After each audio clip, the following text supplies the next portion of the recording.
Boleh. Ya. Hari ini okey, so seminar hari ini akan diberikan oleh Cikgu Fauziati binti Abdul Wahab. Saya akan memperkenalkan dulu kita punya presenter ataupun kita punya penceramah hari ini. Cikgu Fauziati adalah cikgu guru cemerlang fizik daripada MRSM Johor Bahru. Walaupun kita agak lambat untuk inform Cikgu Fauziati, tapi dia berbesar hati untuk conduct kita punya ataupun beri ilmu bagaimana untuk menjawab fizik kertas 2. So saya harap cikgu harap semua orang akan take note apa yang Cikgu Fauziati akan ceritakan pada kita dan jot down nota-nota dan ilmu yang diberi hari ini supaya kita dapat membantu kita jawab fizik kertas 2 dalam SPM tahun ni. Okey. Cikgu Fauziati okey ke? InsyaAllah okey, boleh dengar suara ke? Alright. Boleh. Alright, ni semua Cikgu Fauziati okey. So semua kalau ada soalan boleh tanya. Saya harap akan ada two ways communication daripada kita dan Cikgu Fauziati. Okey, so saya serahkan saya punya majlis ataupun seminar ni pada Cikgu Fauziati ya. Okey. Okey, baik, terima kasih. Alhamdulillah kepada Cikgu Halina. Memang agak terkejut jugalah tiba-tiba masuk mesej kan. Actually sebelum pada tu MRSM Serting dulu. So cikgu ingat okeylah selepas MRSM Serting, MRSM Greek. Rupa-rupa MRSM Greek dulu baru MRSM Serting. Dan berapa hari je, tak sampai seminggu dia punya pemakluman. Tapi tak apa. Sebab sebagai seorang guru macam-macam mana pun kita kena ready jugalah. Alright. Assalamualaikum warahmatullahi wabarakatuh kepada anak-anak MRSM Geri. Izinkan untuk cikgu memanggil anak-anak lah. Walaupun cikgu muda lagi, tetapi cikgu lebih selesa untuk memanggil anak-anak lah. Okay, untuk pertama sekali cikgu ingin tanya anak-anak dengar dengan jelas ke suara cikgu? Kalau dengar dengan jelas boleh guna simbol jelas. Up. Okay, Jelas. Alright. Okay, terima kasih. Okay, kita dah buka majlis tadi saya rasa dengan Cikgu Halina, cuma dia tak buka mic dia. So kita buka majlis kita dengan Ummul Kitab Al-Fatihah.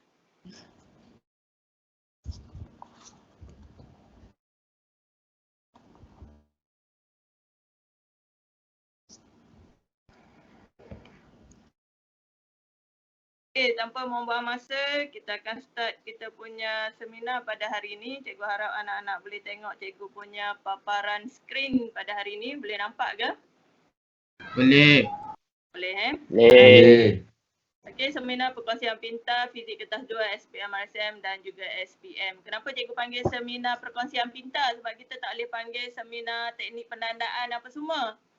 Sebab cikgu diikat dengan akta rahsia sebenarnya akta rahsia walaupun cikgu seorang penanda kertas SPM tapi rahsia tu maksudnya ikatan rahsia tu dengan KPM tidak membolehkan kita buat seminar teknik menjawab tapi kalau seminar perkongsian pintar insya-Allah so untuk makluman semua anak-anak pelajar lah kod-kod nanti cikgu kata seminar teknik menjawab ni seminar perkongsian pintar beza okey beza hanya pada nama saja.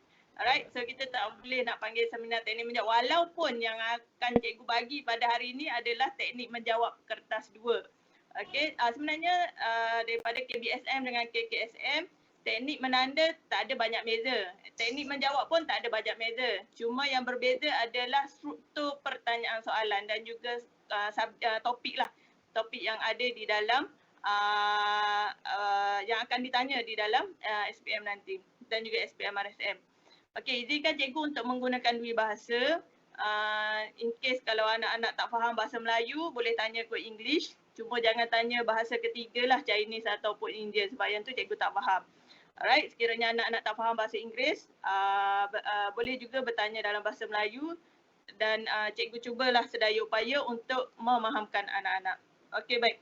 So 5 minit dah berlalu. Sebelum cikgu start 5 minit kita punya perkongsian, cikgu ingin cikgu ada bagi survey kepada anak-anak untuk jawab.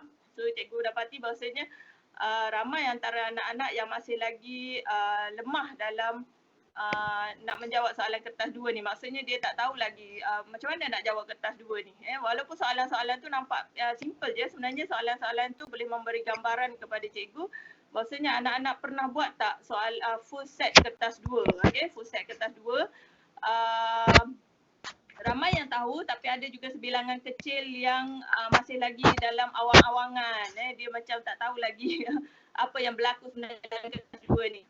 Okay, baik. So, alhamdulillah seramai 36 respondents yang menjawab soalan yang cikgu bagi tadi. Terima kasih kepada mereka yang sempat. Cikgu sangat berbesar hatilah untuk menganalisis daripada dapatan soalan tu untuk cikgu fokus apa yang cikgu perlu fokus pada hari ini. Okay. Alright, baik. So kita pergi kepada yang pertama. Dah ready ke semua dengan pen, pensel, kertas, kalkulator dan juga soalan yang cikgu bagi tu? Dah ready ke? Dah. Okay, baik. Alright. Terima kasih. Okay, sebelum kita kenal dulu konstruk soalan terlebih dahulu. Okay, sebab bila kita nak, kita kata kita nak pergi berperang dalam SPM, RSM, SPM ni, kita kena kenal dulu musuh kita. Okay, musuh kita bukan musuh lah, dia boleh jadi kawan baik kita lah juga nanti kan. Itu kertas soalan kita. So kertas soalan kita ada 3 kertas, kertas 1, kertas 2 dan kertas 3. Kertas 1, 40 soalan MCQ, terdapat sekurang-kurangnya 1 soalan aneka pilihan yang macam 1, 2, 3, 4, A, 1 and 2, B, 2 and 3. Itu adalah soalan aneka pilihan. Okey, sekurang-kurangnya ada 1 soalan aneka pilihan. Soalan yang macam contoh biasanya 1 bla bla bla bla, 2 bla bla bla bla, 3 okey bla bla bla. Lepas tu dapat A, 1 and 2 only. So ini adalah soalan aneka pilihan. Dia punya nama dia, okey. Nama dia soalan aneka pilihan. So ada 40 markah semuanya dan kertas 2 kita ada 3 bahagian. Iaitu kita ada section A, kita ada section B dan kita ada section C. Section A ada 8 soalan, wajib jawab ke semua soalan dan section A memberi grant your mark is 60 marks. Alright. And then we have the section B, we have 2 question. Okay, wajib jawab 1 soalan saja. And there is a 20 mark for this allocate for this section. And then we have the section C, which is we have only 1 question. Kalau KBSM dulu kita ada 2 juga. Okay, tetapi section C kali ini kita ada 1 soalan saja, wajib jawab. And also grant you 20 marks allocate for this section. Alright, so for this paper 2, we have 100 marks in total, 100 markah keseluruhannya, right? So 60 marks in section A, 20 marks in section B and 20 marks in section C. And then we have the kertas ujian amali, kertas 3, 1 question only. Kertas ujian kertas 3 ni dia 3 kertas rentak. 3 kertas rentak fizik, biokimia. Kalau sekolah harian dia ada fizik, dia ada paper science. Okay, paper science, fizik, kimia, bioscience kalau dia ambil science lah. Alright. Tapi untuk fizik hanya ada 1 soalan and grant you 50 marks. Kalau kita punya SPM RSM yang lepas, SPM RSM yang lepas ada 2 soalan. Ada 2 soalan.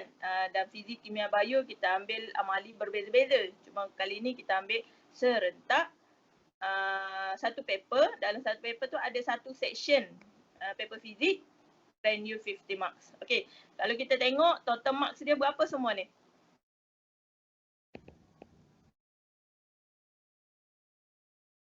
Ada nak jawab? Berapa total marks semua?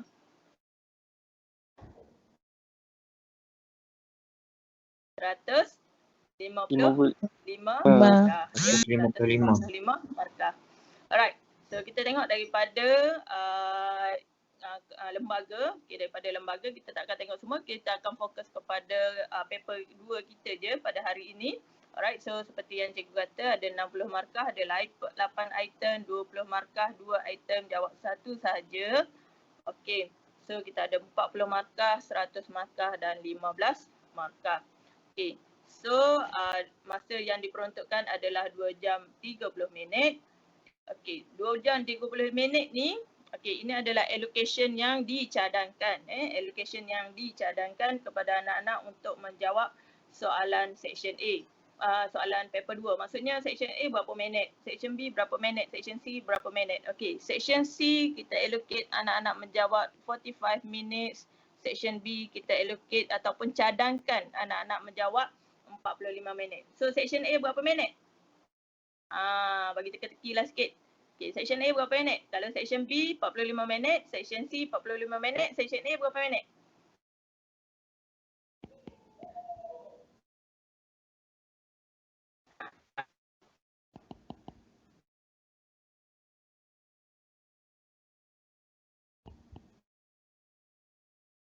Berapa? Berapa 1 jam. minit? 1 jam? Okay ke 1 jam? 1 1 jam. jam 15 minit. 1 jam 15 minit. Betul. Okey, 1 jam 15 minit sebenarnya. Okey, maksudnya bila anak-anak jawab, contohlah exam pukul 8.30 pagi kan. Okey, exam pukul 8.30 pagi. Pukul berapakah anak-anak kena alert untuk jawab section B ni? Pukul berapa anak-anak kena alert, mata anak-anak tu kena alert, bahawasanya anak-anak kena jawab section B dah sekarang ni. 9:45 minit pagi. Maksud cikgu, bila anak-anak mula menjawab soalan, bila anak-anak tahu waktu allocation of masa, dia akan membantu anak-anak untuk menjawab soalan ke semua soalan dengan baik. Dan juga untuk praktis. Untuk kita praktis. Maksudnya untuk section A kita praktis 1 jam 15 minit je kita menjawab setiap kali kita jawab section A. Okay, kadang-kadang cikgu bagi section A, section B, section C kan. So kita tak sempat nak jawab kesemuanya dalam satu hari ataupun dalam satu masa. So kita nak buat latihan. Bila kita nak buat latihan, kita buat by section. So section A kita allocate 1 hour and 50 minutes only to answer the section A. So that in our examination, bila semasa exam, allocation of masa tu tidak akan menyebabkan kita tak sempat nak jawab. Biasanya anak-anak selalu cakap tak sempat nak jawab, cikgu tak sempat nak baca sebab kita tak praktis dengan masa yang betul. Okay, so kalau kita praktis dengan masa yang betul, insya-Allah kesemua jawapan kita dapat jawab dan juga kita dapat semak siap. So macam tu. Okay, section B 45 minit and section C 45 minit. So kalau cikgu bagi satu soalan 20 markah, set jam 45 minit kena siap. 45 minit kalau siap awal, masa yang lebih tu kena semak. Kena semak, alright. So itu adalah allocation of masa. So bila cikgu ajar allocation of masa kepada anak-anak murid cikgu, cikgu dapati bahawasanya bila dia menjawab tak ada lagi isu, saya tak sempat nak jawab lah cikgu. Dia macam tu. Biasa tak? Kalau jawab exam, tak sempat nak jawab lah cikgu, tak sempat nak semak dan sebagainya. Betul tak? Okey, itu berlaku sebab kita tak praktis dengan cara yang betul.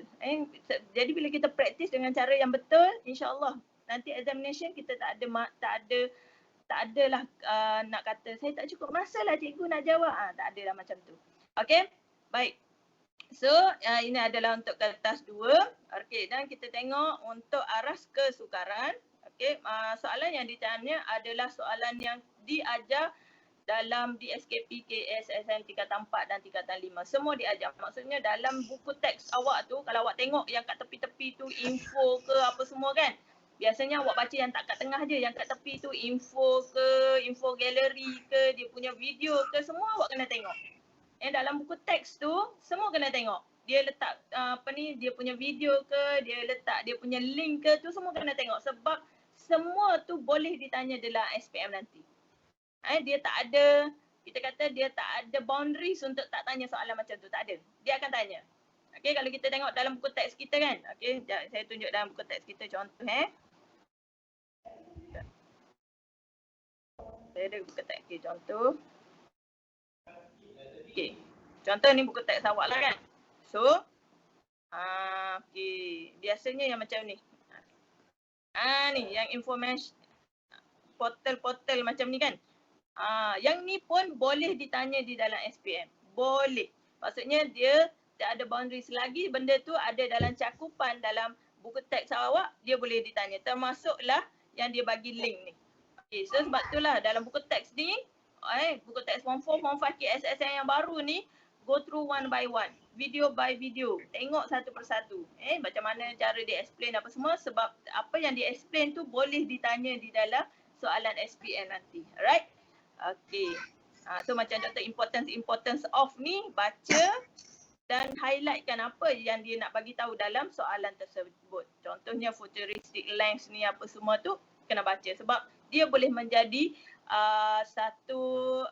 maksudnya pengubah soalan tu boleh tengok soalan tu daripada maklumat tersebut dia boleh buat soalan. Dia macam tu. Okay? So jangan tinggal lah. Right. So kita tengok aras kesukaran yang diberikan dia tidak disusun sama rata sebenarnya. Okay, aras rendah, sederhana dan tinggi dia ada nisbah dia iaitu 5:3:2. Maksudnya dia tak adalah macam arah rendah 20 soalan, arah tinggi 20 soalan, arah sederhana 20 soalan ataupun 20 markah, 20 markah, 20 markah, tak ada. Dia tidak ditanya sama rata. Dia bagi kepada soalan rendah lebih banyak berbanding soalan sederhana dan berbanding soalan tinggi. Jenis ujian adalah analitik, bermaksud betul satu markah. Okay. Kalau salah satu, tiada markah yang akan diberikan. Itulah maksud dia. Okay, analitik. Dan juga tiada markah ditolak daripada jawapan yang salah. Maksudnya macam itulah lebih kurang.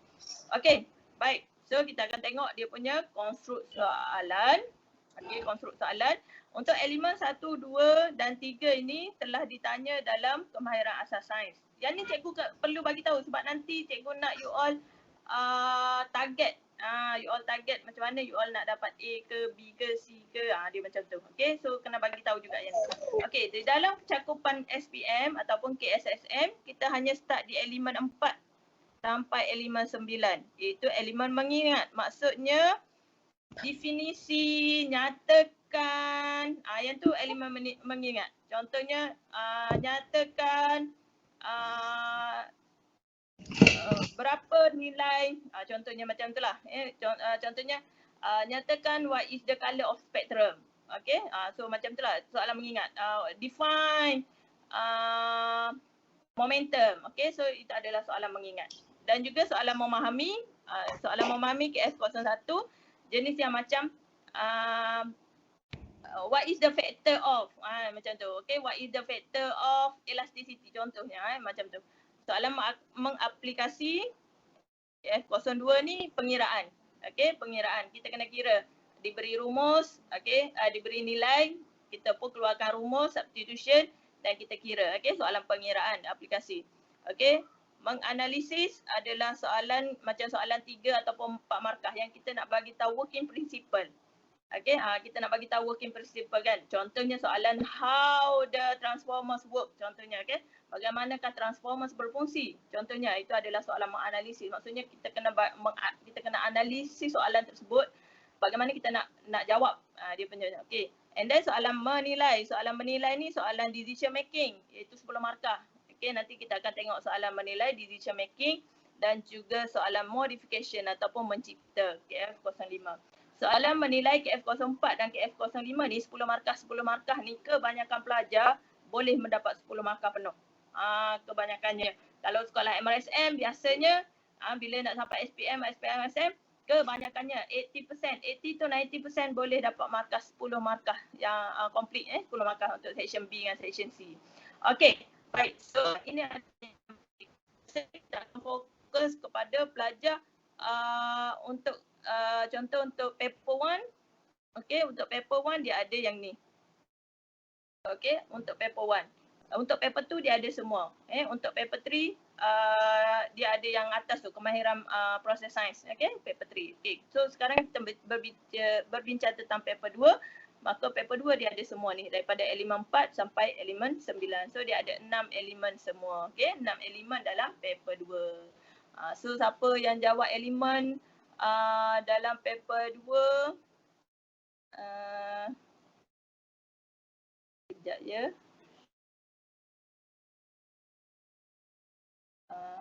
Ramai yang jawab tidak tahu berapa banyak konstruk soalan yang ditanya dari dalam SPM. So kita ada 6 elemen semua. Okay? So dalam 6 elemen nanti cikgu akan tunjukkan bagaimana anak-anak nak skor A. Bila kita jawab mesti kita nak skor A. Betul tak? Okay, kalau kita tengok aras kesukaran, aras rendah, sederhana dan tinggi. Okay, 60% calon, sebahagian besar calon boleh menjawab soalan aras rendah. Kalau pelajar MRSM, biasanya kita target tinggi sikit. 80% of the candidate can answer for the aras rendah ni.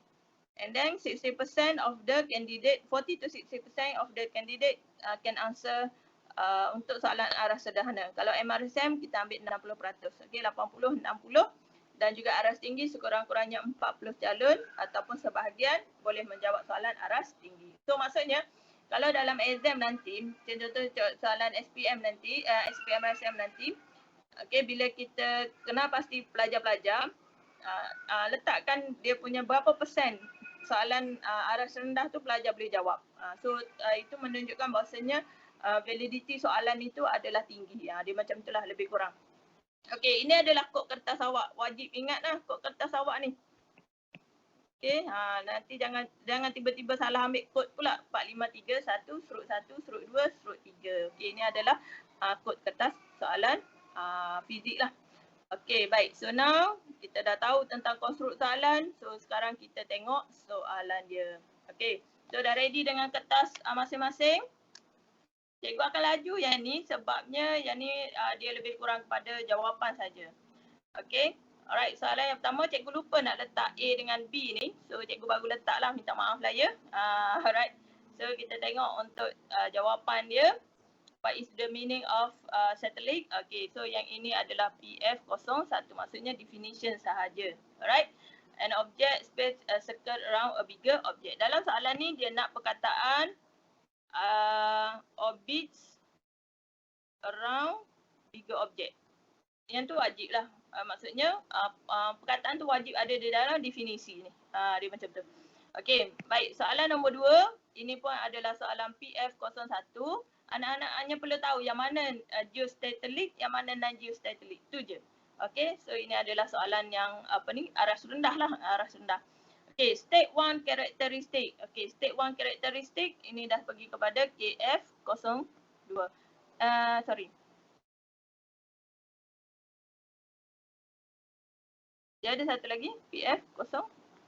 Maksudnya memahami, kena faham je apa karakteristik ataupun recall balik je. Okay, recall balik je dia punya itu. Dan sometimes dia boleh pergi kepada PF01 juga soalan yang ni. Maksudnya soalan aras rendah lah yang ni. Okay, just recall je. Okay, give one uses of non-geostationary satellite pun kita recall saja. Recall saja apa yang ada. Dia mungkin dia boleh jadi PF01 ataupun PF02. Memahami. Okay, baik. So, contoh-contoh non-geostationary satellite adalah Razaksat, Tionsat, ISS.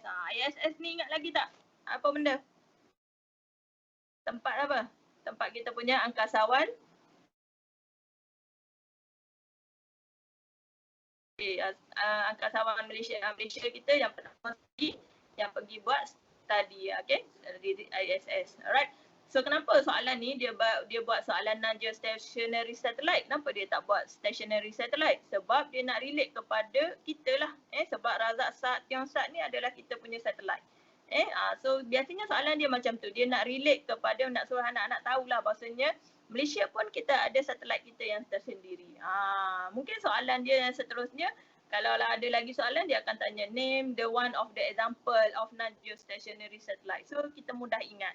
Okay, kita mudah ingat sebab ini adalah satelit yang Malaysia ada. Razaksat, Tionsat. Ini. Okay, ISS pula adalah angkasawan kita yang pertama. Dr. Syekh Muzaffar pergi untuk buat pengkajian pengkajian tentang kalau tak silap saya lah tentang partikel dia buat kat sana. Okey, nantilah kita sembang yang lain pula. Okey, kita tengok jawapan a moon, a planet or machine that orbits a planet or a star. Okey, boleh terima tak soalan ni? Boleh terima tak jawapan dia ni? Okay, kalau kita tengok, bila cikgu menanda, cikgu akan tengok dia ada perkataan orbit around bigger object. Okay, kalau dia sebut machine, boleh diterima. Tapi orbit ada tak perkataan around bigger object? So tak ada, so tak diterima lah dia punya skema ni. Okay, so yang ni dia tak jawab tadi sebab dia kata tak nampak. So cikgu tulislah B. Okay, state 1 correct direction of motion need to be not to be same as the direction of Earth's rotation. So dalam jawapan dia adalah salah satu dia not in the same line as equator. Maksudnya dia tidak sama dengan orbit bumi. Okay, tidak sama dengan orbit bumi. Kalau dia kata need to be not need to be same. Not not ni. Okay, ini kita panggil dia sebagai soalan negative statement. Okay, negative statement. Direction of motion need not be the same as the direction of the Earth rotation. Sebenarnya salah sebab dia kata Earth rotation. Kalau dia kata Earth orbits, ya. Okay, Earth imaging diterima. Okay, yang ni yang kawan awak bagi kepada saya. Cikgu awak bagi. Okay, kita pergi pada soalan nombor 2. Dia kata type.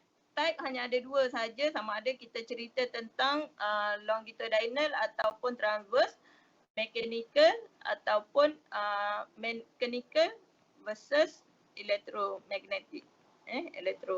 Okay, so dia ada 2 type ni. Dua-dua pun boleh diterima sebagai jawapan.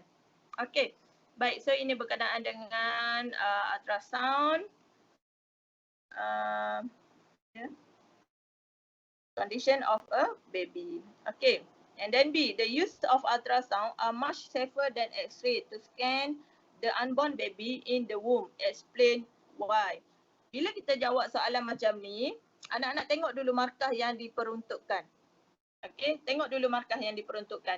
Sekiranya 2, 3, 4 markah bermaksud dia memerlukan explanation yang agak panjang. Okay, dia memerlukan explanation yang lebih lah.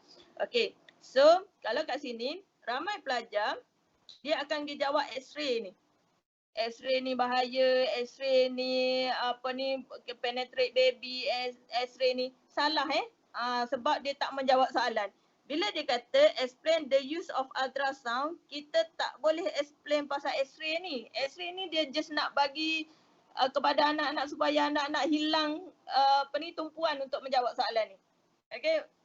Ramai anak-anak akan jawab X-ray ni harmful, X-ray ni tu, so yang tu tidak diterima. Contohnya macam ni lah. Kenapa awak tak makan nasi? Contohlah. Kenapa awak tak makan nasi? Contohlah soalan dia. Awak pun jawab. Sebab roti tu sedap. Contohnya, tapi awak tak menjawab soalan sebenarnya. Saya tanya kenapa awak tak makan nasi? Bukannya soalan saya, kenapa awak makan roti? So soalan tu kena faham betul-betul. Okay, kena faham betul-betul. Jadi soalan untuk soalan macam ni dia tanya the use of ultrasound. Kenapa use of ultrasound ni adalah lebih selamat. Okay, so dia tidak mempunyai ionizing power, tidak tidak berbahaya kepada human cell, cannot penetrate through cell, ataupun paling mudah ayat dia adalah tidak tembus badan. Daripada 4 poin ni diterima mana-mana 2 poin. Okay. So kita tak boleh nak cakap X-ray tu ionizing power dia tinggi, X-ray tu tak boleh. Yang tu terus jadi salah.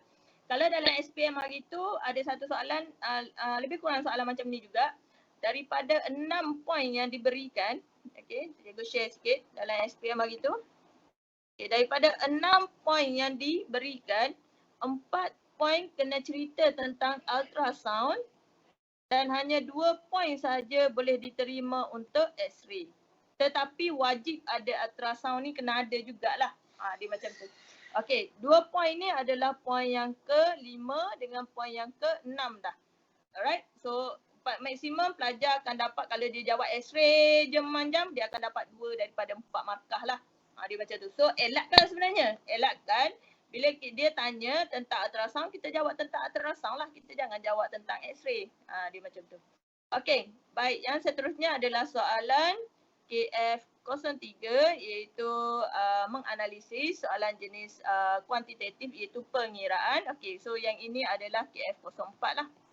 Iaitu soalan jenis yang memberi explanation.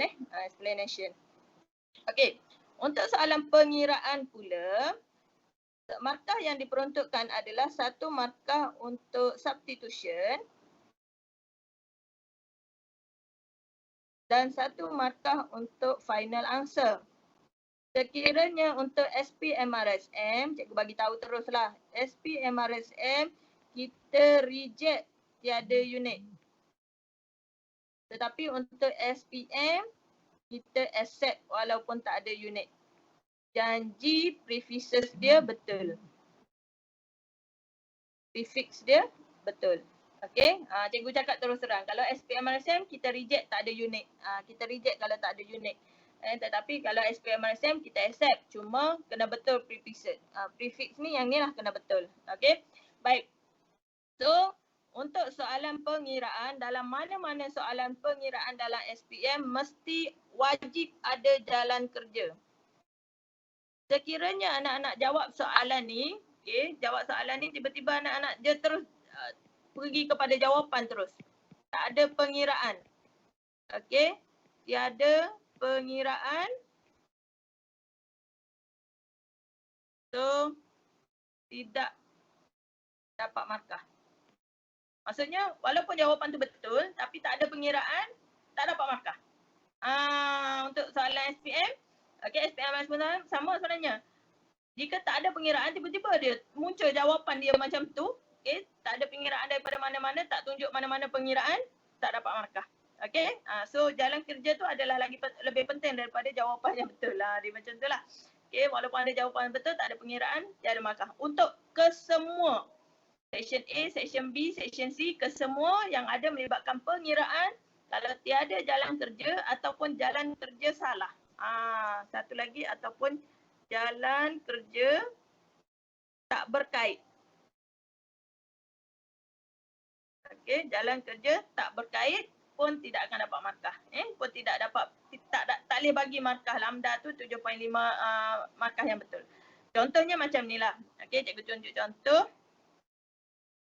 Contoh,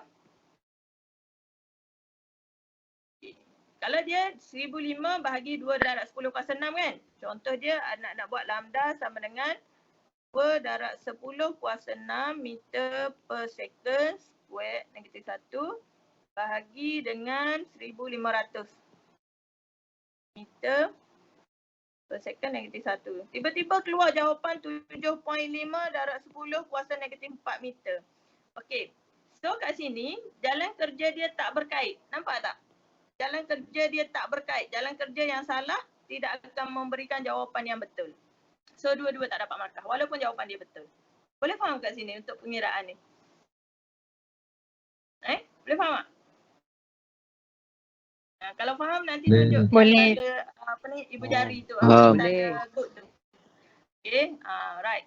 So untuk mana-mana pengiraan untuk mana-mana pengiraan. Dalam kertas 2 ni sekurang-kurangnya pengiraan dia ada, markah dia adalah 10 markah sekurang-kurangnya. 10 markah sekurang-kurangnya. Okey, kalau kita tengok sini dah 2 markah.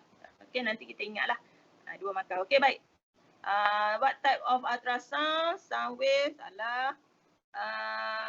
Wave used has lower frequency compared to X-ray. Ni yang dia jawab compare to, so kita tak perlu yang ni. Therefore, waves used in a carrier lesser amount of energy compared to X-ray. So, tak dapat point lah kat situ. Okey, yang ni pula. Okey, kalau macam ni betul tak? Dia tak buat lambda tapi dia buat X. Boleh diterima tak? Agak-agak anak. Boleh diterima tak? Boleh. Boleh. Tak ada masalah. So, dia akan dapat 1 markah kat sini, 1 markah unit. Jawapan akhir beserta unit. Yang depan ni tak ada masalah dia nak buat X ke Y ke, janji kita dapat jawapan dia betul jawapan dia betul dan ada pengiraan, tunjuk pengiraan di sebelah atas tu. Okey, maksudnya ada markah substitution tu lah. Okey, baik, seterusnya electron beam, name the process. Okey, so ni adalah PF01, kita hanya perlu tahu apa itu thermionic emission, what is the reason, ni adalah PF02 to accelerate electron. Okey, ini adalah soalan pengiraan. Okey, so ada 4 markah kat sini. So kita dah ada 6 markah lah sekurang-kurangnya. Okey, so soalan pengiraan ni pun sama. Kalau kita tengok substitution, markah yang pertama, jawapan akhir dengan markah yang kedua. Okey, cuba tengok unit dia. Cuba tengok unit dia. Kenapa cikgu tulis unit dia CV 8.8/10 negatif 17 CV? Iaitu kita darab kolom dengan verb. Okey, boleh diterima. Okey, boleh diterima kalau kita buat kolom verb macam ni. Walaupun kita tahu jawapan akhir dia sebenarnya 8.8/10 negatif 17 Joule. Ini kenapa cikgu tunjuk juga CV ni? Sebab kadang-kadang pelajar ni dia tak tulis unit sebab dia tak tahu unit tu unit apa. Okey, bila kita buat pengiraan, bila kita buat pengiraan kita, dalam pengiraan kita asal-asal dah ada unit, kita convert je unit tu ke dalam jawapan akhir. Tak ada masalah. Walaupun unit tu kita tak familiar. Siapa familiar dengan unit column verb ni? Familiar dengan unit column verb ni? Tak kan? Tak. Jolly familiar. Jun familiar kan? Okay, so sebab tu kalau anak-anak tengok cikgu menjawab soalan, okay, bila kita masukkan unit, terus dalam kita punya soalan, insya-Allah kita akan jumpa unit akhir dia. Bila kita buat praktis latihan, jangan abaikan unit tersebut. Kalau anak-anak murid cikgu kalau tak buat unit memang memang kena denda lah. Sebab dengan unit ni kita sebenarnya nak praktis kita punya dalam masa yang sama kita praktis kita punya quadratic equation. Bila kita sentiasa dalam latihan kita dah buat unit, kita cancel out unit dan sebagainya, sebenarnya dalam masa yang sama kita tengah praktis kita punya quadratic equation. Okay, baik. Dia tanya kinetic energy of electron when it reach at the anode. Okay, so untuk soalan ni wajib ada persamaan ni. Okay, persamaan yang mana menunjukkan the principle of conservation of momentum where electric potential energy is equal to kinetic energy. This will grant you 1 mark and then the final answer is 1 mark. What happen if only dia tulis ni je? Dia tak tulis yang ni. Yang ni tiada. Adakah dia akan dapat markah akhir? Adakah dia akan dapat markah yang kedua? Tak, dia tak akan dapat markah yang kedua. Sebab dia tak bagi jalan kerja bagaimana dia dapat 8.8/10 negatif 17 Joule tersebut. Okay. Alright, so kita tengok kawan awak jawab. Thermionic emission, okay, good. The electron emit from the cathode will attract to the anode at high velocity to form electron beam. Okay, so ni yang cikgu cakap tadi. Dia tak letak unit ni. So kalau kita selalu praktis letak unit, insya-Allah kita akan dapat jawapan ni. Okay, game baik. Okay, so dia dah bagi tahu yang ni, yang first ni tak ada masalah. Walaupun ayat macam ni masih lagi boleh diberi markah yang pertama dan markah yang kedua. Okey, kita tengok soalan yang seterusnya. Kalau cikgu laju bagi tahu ya. Okey. Principle of conservation of momentum for the jet engine. Okey. For the jet engine, kalau kita nak tahu sebenarnya soalan yang soalan PF01 yang akan ditanya ni, okey, dia mesti ada dalam soalan. Dia mesti ada dalam soalan. Benda tu kena ada dalam soalan baru dia boleh tanya. Kalau benda tu tak ada dalam soalan dia tak boleh tanya. Paling-paling tidak dia ada dalam gambar rajah. Okey, itu adalah dia punya cara kita nak tengok lah. Okay, so PF01 hanya recall saja dia punya definition of principle of conservation of momentum. So in this definition, perkataan total ni menjadi satu perkataan yang crucial. Maksudnya wajib ada. Sebab kebanyakan pelajar dia akan jawab macam ni. Momentum before collision is equal to momentum after collision. Dia tertinggal perkataan total tu. So kalau tak ada perkataan total tu salah. Tak ada perkataan total tu salah. So total momentum before collision is equal to total momentum after collision. Kalau dalam kita punya gambar rajah ni adalah explosion, boleh juga kita sebut explosion. Tak ada masalah. Okay, is either dua lah. Is either dua. Okay, baik. Yang ni adalah soalan KF04, iaitu kita nak menganalisis soalan untuk 3 markah. Alright. Dia kata in terms of principle concept explain how. Okay, kalau kita jumpa perkataan explain how, tengok 3 markah, ini adalah soalan explanation panjang. Okey, macam mana kita nak dapatkan idea untuk jawab soalan panjang ni? Macam mana? Sebenarnya untuk soalan macam ni, kalau kita tak nak jawab soalan panjang-panjang ni, anak-anak lukis lah. Okay, anak-anak lukis. Okay, so lukis tu simple saja. Tak perlu lukis pelik-pelik. Lukis simple saja, iaitu lukis before, lukis after. Before, tunjukkanlah jet tu. Macam-macam mana rupa jet awak tu. Okay, at rest. Apa ni? 0 kg meter per second. Dia punya momentum dia. Okay, 0 momentum. Kalau kita kata 0 momentum pun boleh. 0 momentum pun boleh. Kalau kita jawab 0 kg meter per second pun boleh. Sebab itu adalah unit untuk momentum. After, okay, kita pun buatlah after. Okay, lepas tu kita buat dia punya apa ni, kumpulan asap ni kan. Lebih kurang lah, lebih kurang. So dia ada 2. Okay, so kita buat M1, V1, M2, V2. M1, V1 tambah negatif M2, V2. Okay, alright. So kita buat Cikgu, lukis tu atas line tu ke? nak lukis atas line jawapan kita ni pun boleh. Nak lukis mana-mana ruang asalkan ada tempat ruang ni pun boleh. Maksudnya kalau macam contoh ayat ni kan. Saya nak tukar lah. Maksudnya saya tak tulis yang ni. So anak-anak memang lukis. Anak-anak memang tak jawab. Anak-anak lukis dekat sini. Boleh, tak ada masalah. Tidak menjadi satu kesalahan. Kalau nak lukis atas kertas line-line tu, dia tak marah pun, janji jawab. Dia tak marah pun, janji jawab. So yang ni sebab dah ada tulisan tu. Okay.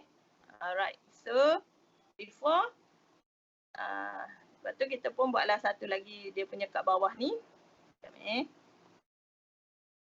Statement kita, statement tentang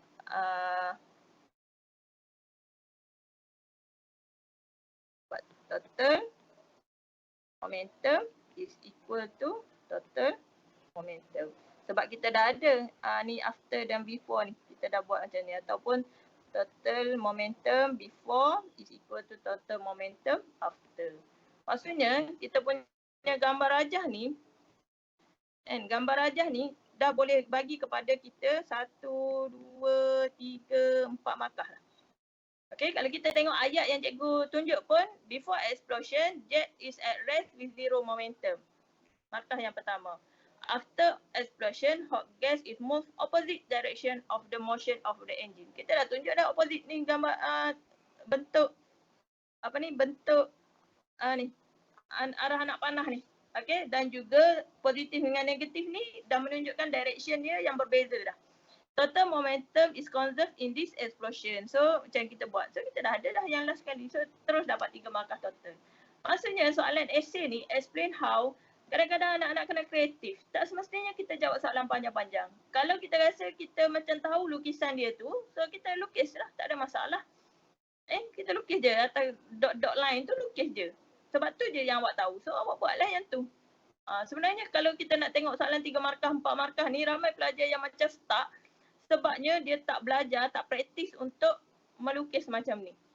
Okay, so sebenarnya soalan 3-4 markah ni tak banyak. Mungkin you all boleh kumpul daripada pasir-pasir question soalan 3-4 markah ni dan cuba create satu langkah yang mudah untuk you all jawab. Especially dalam bentuk gambar rajah. Especially dalam bentuk gambar rajah. So, okay, itulah dia punya. Okay, tengok jawapan kepada kawan awak. Two bodies total momentum before collision same as, okay.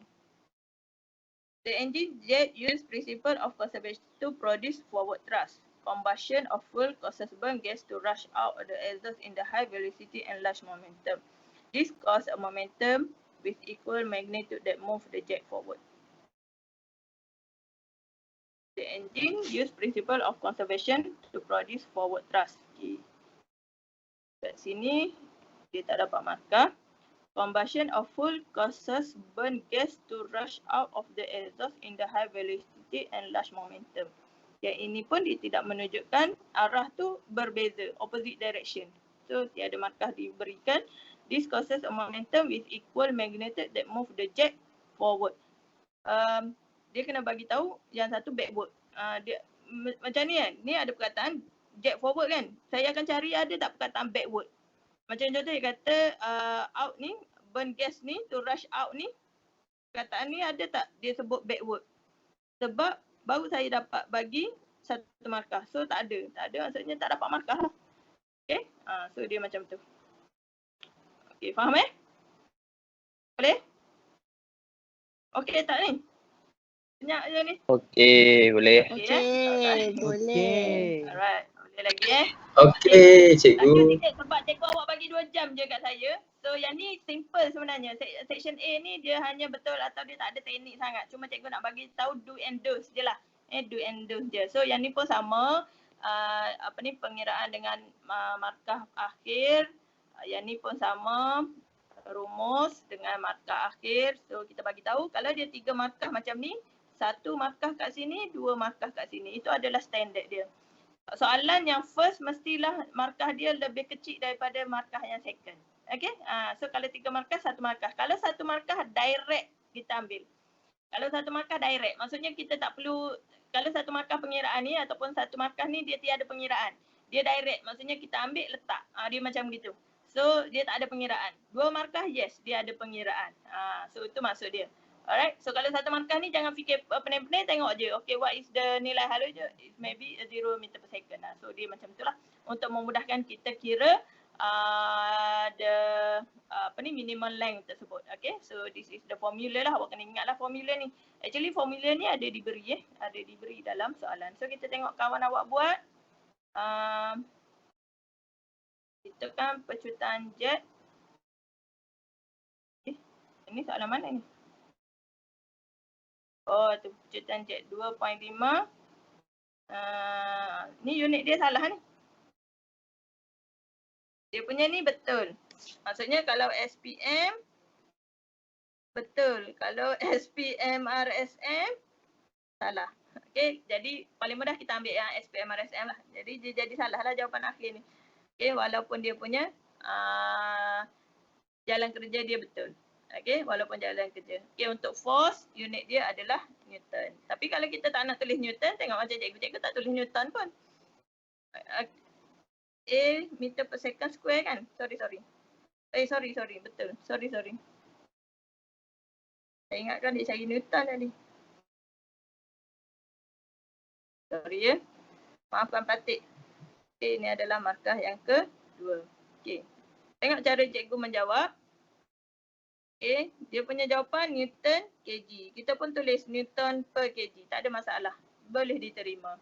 Kalau kita terlupa. Sebab biasanya pelajar saya dia akan jawab macam ni. 2.5 meter second negatif 1. Cikgu Alina ada tak jawab A ni meter second negatif 1? Okay, pelajar saya dia suka macam tu. Dia di antara negatif 2, negatif 1 tu dia main belasah je.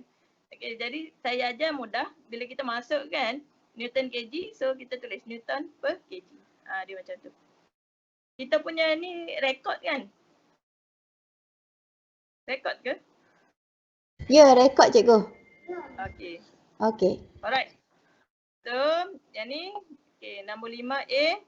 What is the photoelectric effect? EF01. Dalam ni dia cuma nak perkataan, ada perkataan release ataupun emit elektron.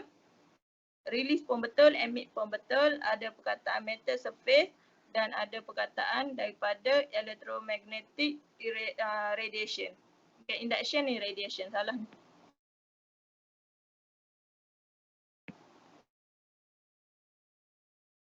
Okay, so tu je lah di antara perkataan-perkataan penting yang perlu ada.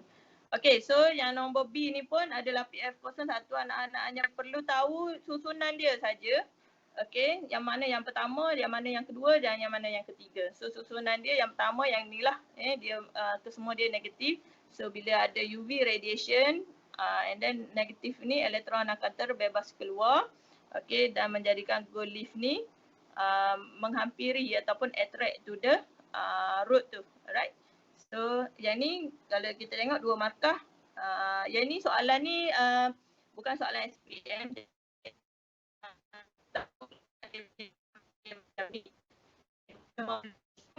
Semua 2 markah. Okey. Betul 2. Okey, maksudnya 3 tik 2 markah, 1 tik atau 2 tik 1 markah. Dia tak akan jadi 2 tik sebab dia 3. Dia akan 1 tik je. Mungkin 1 tik tu 1 markah. Gitulah lebih kurang. Okey, bila soalan bukan SPM ni kita tak tahulah bagaimana pemarkahan dia. So mungkin gitulah dia punya jawapan dia. So kita tengok pelajar ni. So dia terus dapat 2 markah. When a metal surface illuminated by a beam of light, certain frequency electron emit. Okay, so macam ni dia ada perkataan metal surface, electron emit, beam of light. So dia terima 1 markah. Sebenarnya dia kena ada perkataan radiation tu. Okay, tapi dia dah bagi beam of light ni tak ada masalah. Okay, maksudnya ada kadang-kadang kita sebut monochromatic light pun betul. Okay. Okay. Electromagnetic radiation. Okay, again threshold frequency. Mungkin yang ni awak dah belajar kuantum ni. Belum lagi kan? Belum. Okay. Tak apa. Cikgu cuma just macam awak just tengok dia punya markah dia. Bila dia 1 markah, sebenarnya dia bila dia bagi graf yang macam ni, okay, bila dia bagi graf macam ni, bila ada soalan 1 markah macam ni, dia sebenarnya awak boleh trigger dalam kepala otak awak, dia sebenarnya ambil value dalam graf ni. Kalau dia 1 markah ni, mesti value dia di dalam graf ni. Okey, baik, dia tanya frekuensi. Frekuensi unit dia apa? Frekuensi unit dia adalah Hertz, betul? Hertz. Okey, cuba tengok paksi X dengan paksi Y. Yang mana yang unit dia Hertz? Paksi X. Okey, paksi X unit dia Hertz. Agak-agak boleh teka tak bahawasanya jawapan dia adalah 1 darab 10 negatif 14 Hertz. Maksudnya pintasan pada paksi X tu. Sebab dia 1 markah je. Okey, 1 markah je. So, jawapan dia memanglah 1 darab 10 kuasa 14 Hz iaitu pintasan dia. Threshold frequency adalah minimum frequency required to photoelectric effect to occurs lah untuk berlaku. Okey. Dan satu lagi kalau kita tengok work function. Work function ni unit dia adalah joule. Work unit dia joule. Energy unit dia joule. Okey, kita tengok unit dia joule.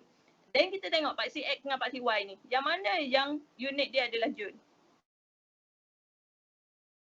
Paksi Y. Okay, paksi Y.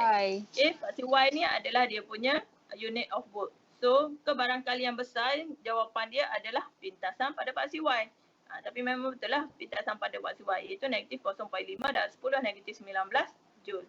Yang mana maksud work function adalah minimum kinetic energy required to photoelectric effect to occurs untuk berlaku. Okay, sebab dia satu markah dia tak ada pengiraan. Dia mesti direct ambil. Baik. Dan yang seterusnya dia tanya Planck constant. Dalam bila dia ada graf, okay, ni nak tahu bila dia ada graf, contohnya nak teka ke, nak tembak ke kan. Let's say lah tak tahulah dia punya jawapan dia, tapi hopefully janganlah macam tu. Okay, bila dia ada graf macam ni, dia ada 2 benda yang kita nak daripada graf ni. Yang pertama kita nak dia punya gradient. Yang kedua kita nak area under graph.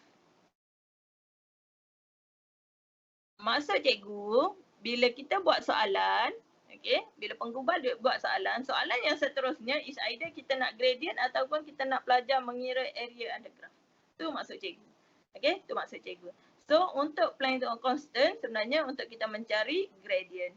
Bila soalan ada graf macam ni, perhatikan dia punya pintasan dia, pintasan X, pintasan Y dan perhatikan dia punya gradient. Untuk kita menjawab gradient, okay, contohlah anak-anak buat macam ni dalam gambar rajah kan. Okay, ada segitiga gradient tu, ada tulis apa semua tu kan. Kat sini sebenarnya, okay, kalau dalam SPM RSM kita dah boleh bagi 1 markah untuk jalan kerja.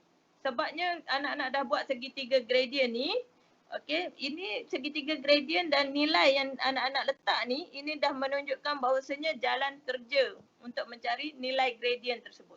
Okay, jalan kerja untuk mencari nilai gradient tersebut. Sebab tu bila ada graf yang macam ni, Alright, bila kita tahu nak kena kira gradient, so buat segitiga gradient ni. Okay, ni segitiga gradient ni. Okay, right. So kita daripada segitiga gradient ni kita dapatlah jawapan 4.63 darab 10 negatif 34. Tapi untuk working 2 kita boleh guna rumus juga, tetapi jawapan dia jauh lah, 5 darab 10 kuasa negatif 4, iaitu Planck constant bersamaan dengan work function bahagi dengan threshold frekuensi. Okay, tapi yang betul yang sebenarnya adalah dia punya gradient ni lah. Sebab soalan tu tengok based on the graph above. Okay, based on the graph above. Okay, so yang seterusnya yang ketiga adalah untuk kita cari maximum kinetic energy. Okay, sebenarnya kalau kita tengok maximum of kinetic energy ni yang dia nak cari ni, kalau kita tengok rumus dia H dengan F, itu frekuensi yang diberikan ni. Okay, so H ni yang kita dapat daripada nombor 3 ni. Okay, so untuk yang ini sekiranya anak-anak salah kat sini, jangan bimbang, anak-anak masih lagi dapat ECF kat sini. Okay, walaupun tak dapat markah akhir tapi masih lagi dapat ECF. Janji kena masukkan betul lah dia punya negatif 34 tu. Jangan salah pula. Alright, okay, so 2 markah. Okay, kita tengok yang kawan awak jawab. Betul, salah, 2.6. 3. Planck constant.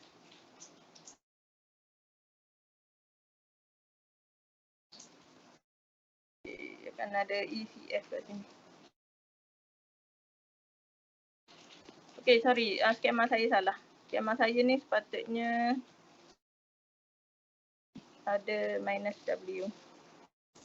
Okay, nanti cikgu baikilah skema dia. Okay. So soalan tak dapatlah sebab dia punya dia punya nilai H dia ni salah lah. Okay, yang seterusnya jawapan dia phase. Jawapan awak adalah phase, tak ada masalah. Jadi kan, ramai anak-anak cikgu dia tak perasan soalan ni. Sebab dia berada di penghujung sangat. Dia tak perasan. Bila kita jawab soalan, last kali cuba kira markah dia. Bila kita kira markah di kertas soalan, kita tulis tick macam ni. Maksudnya soalan tu, markah tu kita telah jawab soalan dia. Okay, soalan tu, markah tu kita telah jawab soalan dia. Sama macamnya ni. Sorry. Sama macamnya ni. Jadi, kat mana dia punya jawapan kita? Tanya dia, kat mana jawapan kita? Oh, jawapan kita dalam gambar rajah ni. Okay, tick. Maksudnya kita dah jawab soalan tu. Okay, supaya kita tak hilang markah, tak jawab. Masa cikgu tanda SPM hari tu, ramai yang hilang markah sebab dia tak jawab. Dia tak jawab di gambar rajah. Dia tak jawab di gambar rajah. Maksudnya dia tak perasan. Yang ni careless ni berlaku biasanya disebabkan oleh laju nak menjawab lah. Laju nak menjawab. Okay, compare of the depth same. Boleh, tak ada masalah. Diagram 6.1 higher boleh terima. Jenis yang macam ni tak ada masalah, kita boleh terima. Kalau relationship macam ni, kalau kita nak kata the higher, the shorter boleh, ataupun kita nak guna inversely proportional, dia punya itu pun dibolehkan. Okay, so tak ada masalah tentang menjawab soalan ni. Okay, what happen, decrease. Biasanya kalau dia tanya what happen, increase or decrease je lah jawapan dia. Okay, answer kita tengok. Bila kita nak jawab answer ni, kita tengok apa yang dia tanya. Dia tanya depth dengan wavelength kan. Bila dia tanya depth dengan wavelength, reason untuk kita jawab soalan nombor 1 ni mesti berkaitan antara depth dengan wavelength. Dia tak boleh awak tiba-tiba letak frekuensi ke. Tak boleh lah. Okay, dia nak tahu, awak tahu maksudnya relationship antara depth dengan wavelength tu. Okay, so sekarang ni relationship antara depth dengan wavelength adalah directly proportional. Cikgu boleh tak kalau saya tak tulis depth of water? Saya tulis depth je, tak ada masalah. Okay, tak ada masalah. Alright, dia tidak menjadi masalah yang besar lah. Okay, so sama juga substitution markah yang pertama, final answer with unit markah yang kedua. Kalau nak tukar kepada SI unit pun boleh, tak tukar kepada SI unit pun boleh sebab tidak diminta dalam soalan untuk jawab SI unit ataupun tidak. Okay, kita tengok jawapan kawan awak. Same. diagram higher, shorter, the higher, the shorter. Okay. Remain same, death does not affect. Okay. So tak ada masalah. Satu, dua. Okay. So kalau yang ni, ini adalah soalan PF04 ya, menganalisis. Menganalisis PF04. Kita menganalisis relation ni apa semua, decrease, increase ni. Yang ni pula KF03 untuk pengiraan. Okey, kita tengok soalan nombor 7. Kalau laju nak cikgu ulang, bagi tahulah ya. Sebab cikgu 3 dah habis section A ni. Lambatlah sikit. Okay, what is the function of resistor R? Function of resistor R to control or to limit. Kita reject kalau anak-anak cakap adjust. Kenapa tak boleh adjust? Kenapa tak boleh kata adjust? To adjust the base current. Okay, dia tidak diterima sebagai satu perkara untuk control. Dia adjust ni, dia macam kalau benda tu sengit kita adjust jadi betul lah. Dia macam tu. Okay, bagi pemeriksa SPM, adjust ni memang kita tak terima oleh mana-mana soalan. Contoh thermistor. What is the function of thermistor? To control or to limit the heat receive. Contohnya kan, the thermal receive. Jadi kita salah kalau buat to adjust. So salah. Memang dia perkataan adjust ni memang salah. Jangan gunalah perkataan adjust ni kalau ada. Sebab ramai masa SPM hari tu ramai cikgu jumpa dia cakap to adjust. Adjust tu pun salah. Okay, what is the meaning of 240 volt and 60 watt? Untuk soalan ni mudah saja. 60 watt ni anak-anak tukar kepada 60 joule. Itu tips yang pertama. Okay. The energy dissipated, the energy required boleh diterima. Janji ada perkataan energy. The energy is used pun boleh. Is 60 joule, dia ada 3 benda dalam ni. 4 benda. Yang pertama perkataan energy, 60 joule, 240 potential difference in 1 second. Itu adalah point yang kita nak. Maksudnya bila penanda menanda dia akan tengok ada tak perkataan ni. Tak kisah dia punya ayat tu tunggal langgang. Okay, contohnya ayat dia macam ni. Contohnya anak-anak jawab macam ni. In 1 second, the energy is used 60 joule for a 240 volt voltage contohnya ataupun potential different. Boleh diterima, tak ada masalah. Janji point dia tu ada. Okay, point-point dia tu ada. Okay, ini adalah soalan PF01, yang ni pun soalan PF01. Jadi kita recall saja apakah function dia punya tu. Okay, so kawan awak ni dia tak jawab. Dia tak boleh nak tengoklah jawapan dia. Okay, baik. Okay, ini adalah soalan decision making. Okay, ini adalah soalan decision making. Iaitu kita menilai. Soalan menilai PF05. Okay, soalan menilai. Bila soalan menilai ni, kalau kita nak, cikgu rasa cikgu awak dah ajar kita menggunakan untuk kita pilih jawapan yang mana, kita gunakanlah ranking method. Okay, so now cikgu akan ajar awak bagaimana kita nak guna ranking method ni. Ranking method cikgu bagi markah. Cikgu bagi markah. Okay, ranking method ni contohnya macam ni lah. Contoh.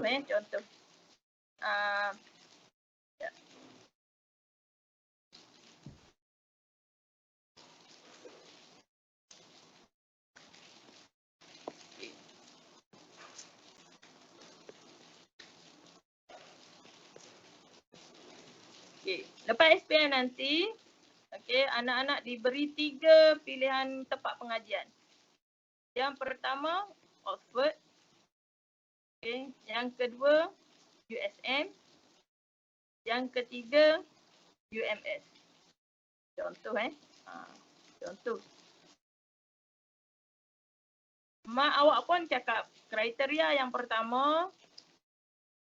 Okay, so dia ada kriteria awak dengan kriteria mak awak lah contohnya. Okay, ni cikgu nak ajar macam mana kita nak buat. Kenapa tak boleh? Tak apalah. Okay. Pertama, ataupun decision yang pertama, dia mestilah murah contohnya. Diorang pengajian dia murah contohnya. Dan yang kedua, dia mesti dalam negeri. Ni contohlah syarat yang mak awak bagi kepada awak untuk sambung pengajian, contoh. Yang ketiga, dapat beasiswa. Dan tawaran daripada Oxford pun masuk. Yang ni bernilai 200 pound sterling contohnya. Okey, bersamaan dengan contoh 200 kali 6, 12. Okey. Betul. 1,200. Contoh lah, 1,200 per month. Okey, per month. Kalau kat USM pula, anak-anak hanya perlukan 200 RM per month. Kalau kat UMS, 500 per month. Ni cikgu nak ajar bagaimana kita nak buat ranking method dulu. Sebelum kita pergi kepada soalan. Okey. USM dalam, UMS dalam. Dalam negeri maksudnya dalam Malaysia lah. Okay, dalam. Dapat beasiswa, dapat. USM, dapat. UMS, tak dapat. Okay. Dan kita buat ranking. Yang paling murah kita, contoh yang paling murah kita bagi ranking kita 10. Yang paling murah. Kita pun tengok, okay, 200 ni 10. Yang ni 5. Okay, yang ni 1. Okay, markah dia. Markah 10. Yang 500 tu lebih rendah daripada 1,200 tu. Okay, so dia 5. Yang paling tinggi 1 markah. Dalam negeri 10 markah. Luar negeri 1 markah. Dapat beasiswa 10 markah. Tak dapat beasiswa 1 markah. Contohnya macam tu lah. Lepas tu kita kira total up dia. Kita kira total up dia, yang ni dapat 12, yang ni dapat 30, yang ni dapat 16. Yang mana kita punya pilihan agak-agak? Yang ni lah kita punya pilihan, betul tak?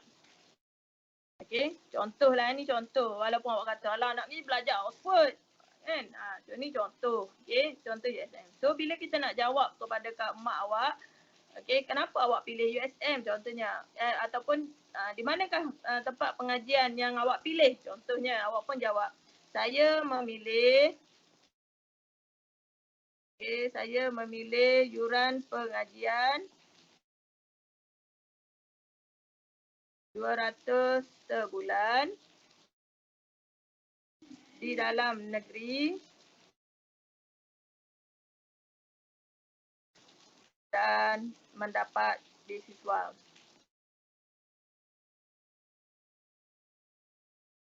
Oleh itu, saya memilih USM. Ini adalah cara kita membuat penilaian yang tepat. Dalam kehidupan kita pun sama macam tu. Bila kita nak buat penilaian ataupun kita nak buat keputusan dalam hidup kita, kita nilaikan dulu karakteristik dia. Baru kita buat final decision. Kita tak boleh jawab macam ni.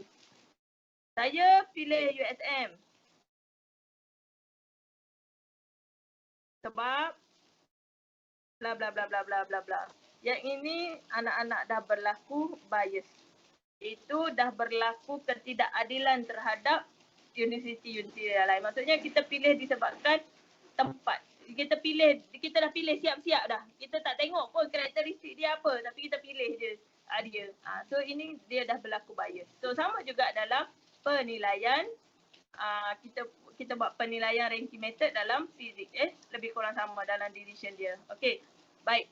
So untuk kita tahu drive style yang mana yang kita nak pilih, kita kena tengok gambar rajah dia dulu. Gambar rajah ni tak lengkap, kita tengok gambar rajah ni. Okey. Kalau tengok gambar rajah ini adalah PNP transistor. Okey, PNP transistor. Dalam PNP transistor, dia punya sambungan circuit dia, okey, sambungan circuit dia mestilah sambungan kepada positif negatif. Kita tengok ada tak sambungan positif negatif. Okey, so sambungan dia positif negatif. Ini maksudnya dia sambung kepada transistor PNP tu. Maksudnya sambungan kepada positif dulu.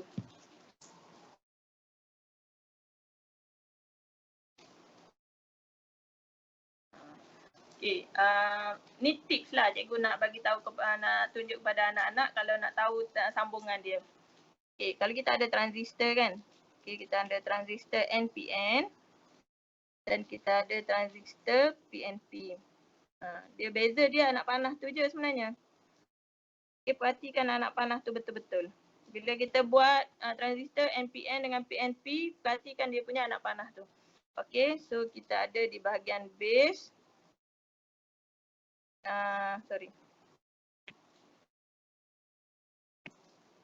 Base, emitter.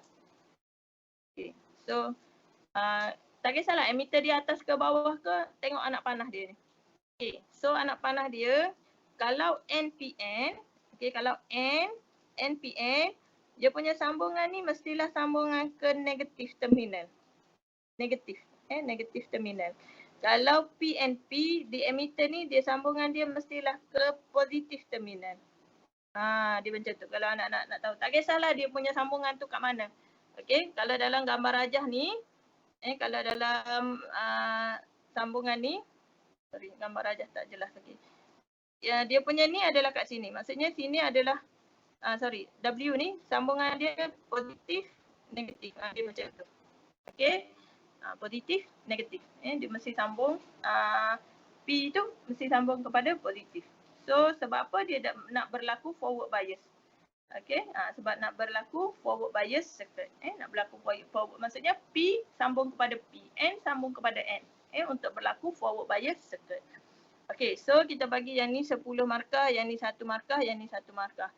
Box X pula adalah dia nak suruh kita cari apa? Tengok soalan dia. Dark, okey, dark automatically light up dark. Okey, dark tu maksudnya kita pilih LDR lah. Okey, thermistor ni adalah untuk thermal. Okey, thermistor adalah untuk thermal, so tak ada kaitan. Okey, dan lampu pula mestilah disambung secara paralel. Okey, series akan dapat. So bila kita bagi markah dia, okey, so kita dapati bahawasanya pilihan kita adalah R. Tapi sebelum kita cakap pilihan kita R, kita cakap dulu dia punya pilihan karakteristik kita. So box W, dry cell 1 to form a forward bias circuit. LDR, kenapa kita pilih LDR? Supaya base current flow dia, base current flow ataupun transistor activate ataupun transistor on, yang mana-manalah. So that the current can flow ataupun kita buat je macam ni pun boleh. Okay. Voltage ataupun potential difference across LDR adalah lebih besar daripada potential difference across base. Okey, kenapa kita pilih parallel? Voltage across each bulb is same ataupun current flow each bulb is higher. Ataupun satu lagi yang awak suka sebut apa? When one bulb, macam mana dah ayat awak? When one bulb broken, another still light up kan? So yang tu pun boleh diterima. So barulah kita buat keputusan dia. Maksudnya choose tu kita letak bawah sekali. Last tu baru kita kata kita choose apa. Yang at the first moment tu, first tu kita sebut dulu apa karakteristik yang kita pilih.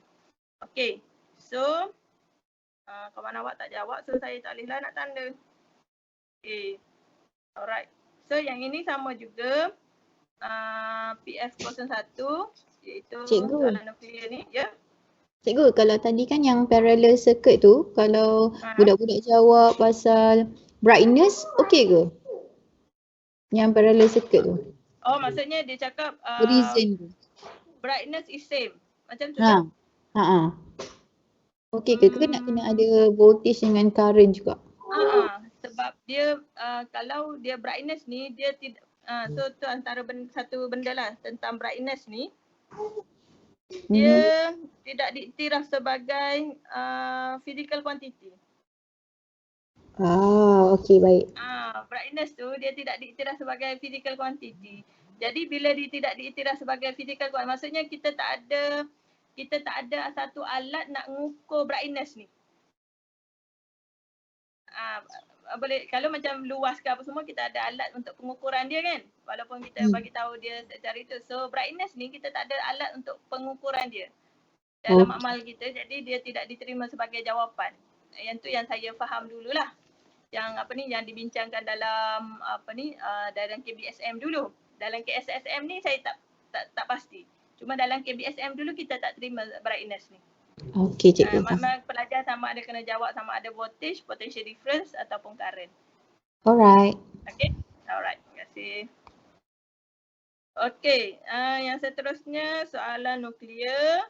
Okay, so state the transformation energy involved in nuclear reactor. Jawapan dia nuclear energy tu, kalau yang ni awak buat anak panah pun tak ada masalah, diterima. Cuma satu lagi, dia sebenarnya nuclear energy to heat. Ada pelajar yang jawab, ada satu lagi, kinetic energy. Kinetic energy, barulah dia pergi kepada electrical energy kan. Okay. Bila berlaku dia macam ni, kita akan pergi balik kepada kita punya dia punya base, orang kata core untuk nuclear power plant ni. Kinetic energy ni adalah berlaku disebabkan oleh turbine tu.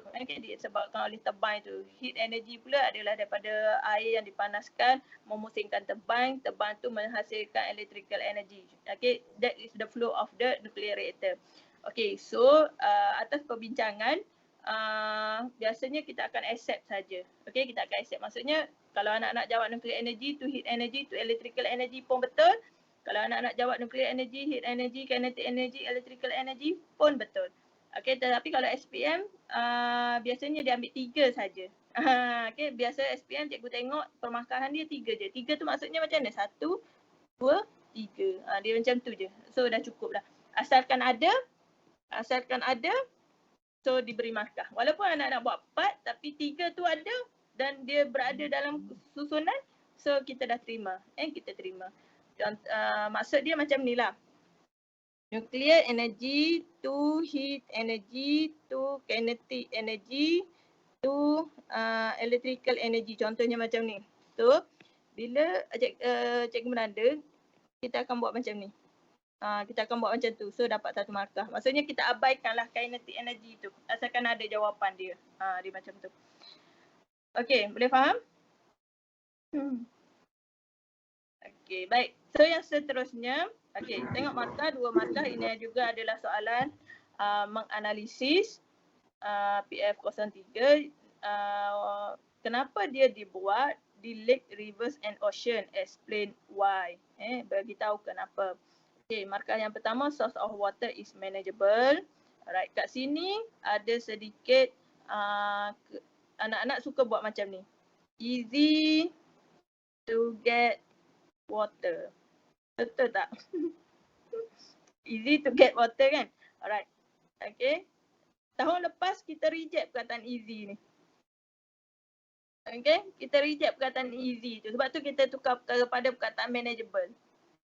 Okay. Nak selamat kita guna perkataan manageable. Maksudnya kita jangan guna perkataan easy. Easy to push, easy to hit, easy to jump, easy to easy tu semua salah.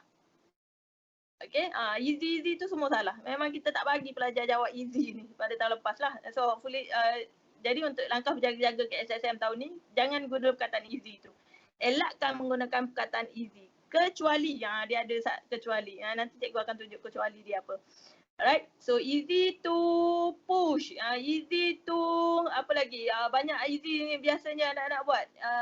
Dalam force ke, dalam heat ke, dalam topik apa-apa, kalau easy tu elakkan guna perkataan manageable. Okay, source of water is manageable. Maksudnya mudah untuk mendapatkan sumber air. Kena ada perkataan air ni lah. Sebab dia tak sebut air di dalam soalan. Let's say kalau dalam soalan macam ni. Usually nuclear reactor is built on the shore ataupun is built on the area. Okay, contohnya soalan dia macam ni lah sebab cikgu nak bagi tahu kepada anak-anak. On the area near water, contohnya. Okay, near water. Explain why. Dalam jawapan kita tak boleh ada perkataan water. Tak boleh dah ada perkataan near water tu tidak diberi markah.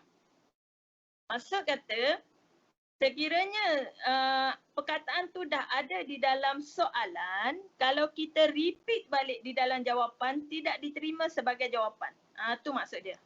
Okay, maksud dia, sekiranya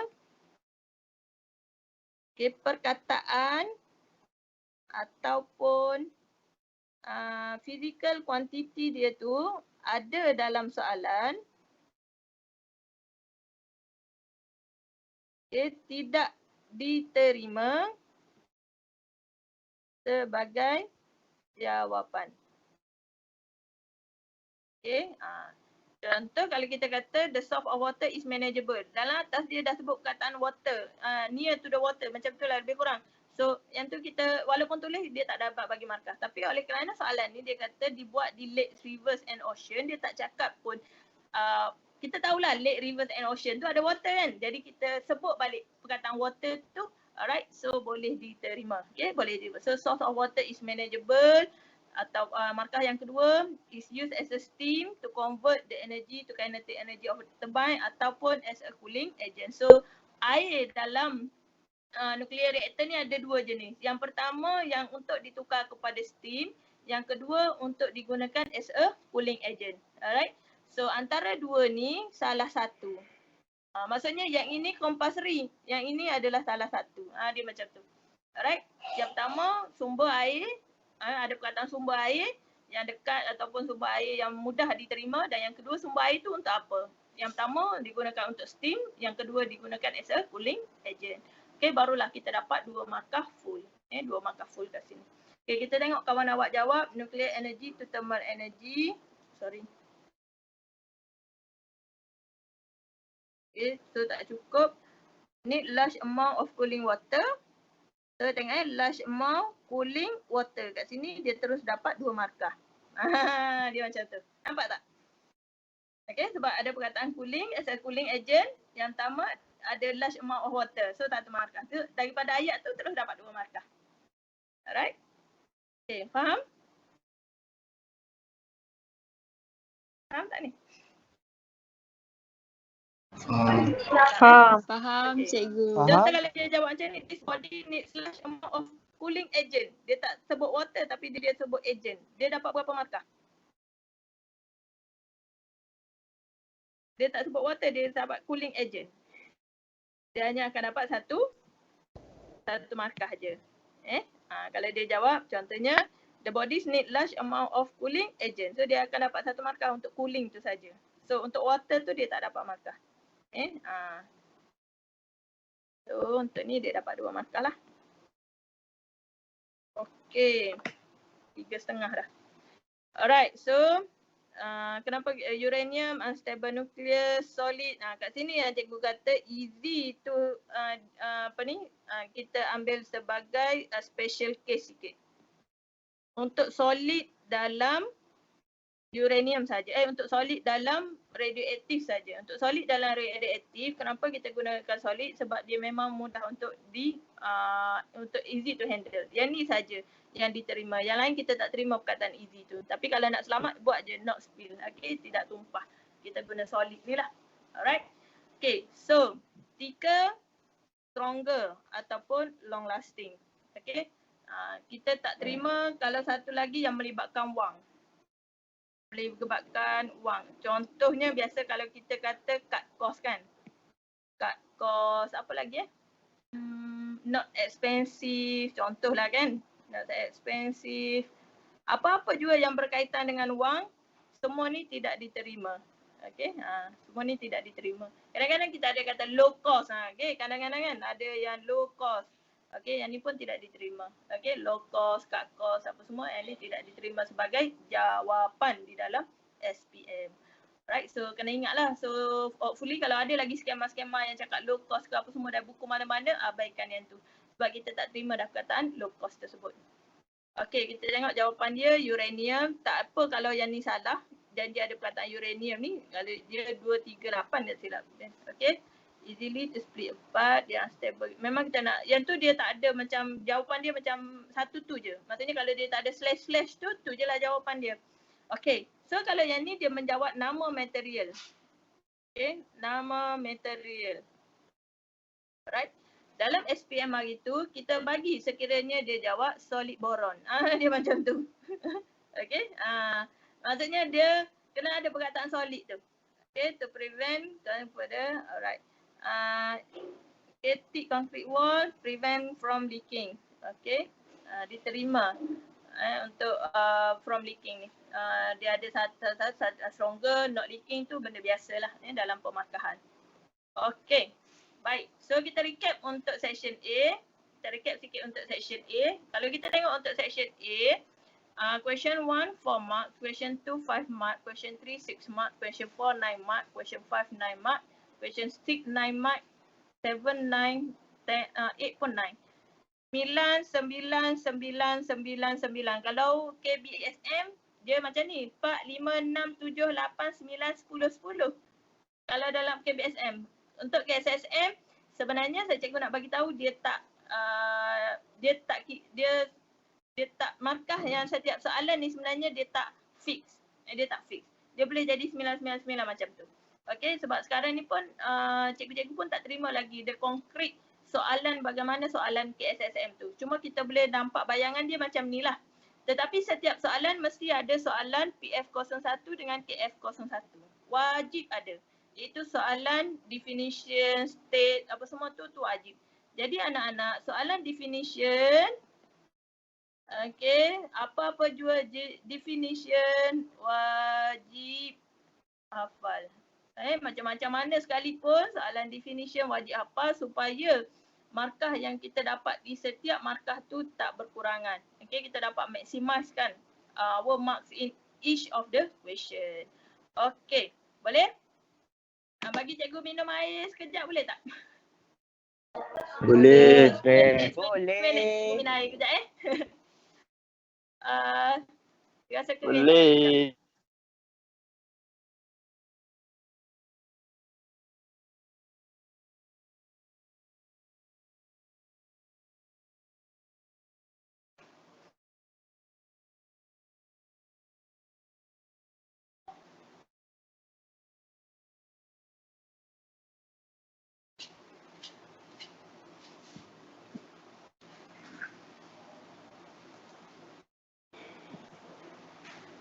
Okey.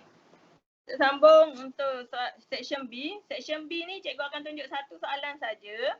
Okey, satu soalan saja sebab dia soalan dia sama. 9 dan 10 ni soalan dia sama. Jadi cikgu akan tunjuk satu soalan je bagaimana nak menjawab soalan tersebut. Okey. Soalan nombor 9 dan 10 ni kriteria dia sama. Maksudnya dia punya konstruk soalan sama. Kalau soalan 9 ada pengiraan, soalan 10 pun mesti ada pengiraan. Okey. So cikgu akan tunjuk satu je lah. Okay, so antara 9 dan 10 ni cikgu pilih soalan nombor 9 lah Kita tengok soalan nombor 9 sebab kawan awak pun rasanya dia jawab soalan nombor 9. Betul. Okay, dia menjawab soalan nombor 9. Okay. Okay, yang pertama mesti ada soalan PF01. So cikgu akan skip yang ni sebabnya soalan definition ni you all macam copy and paste je.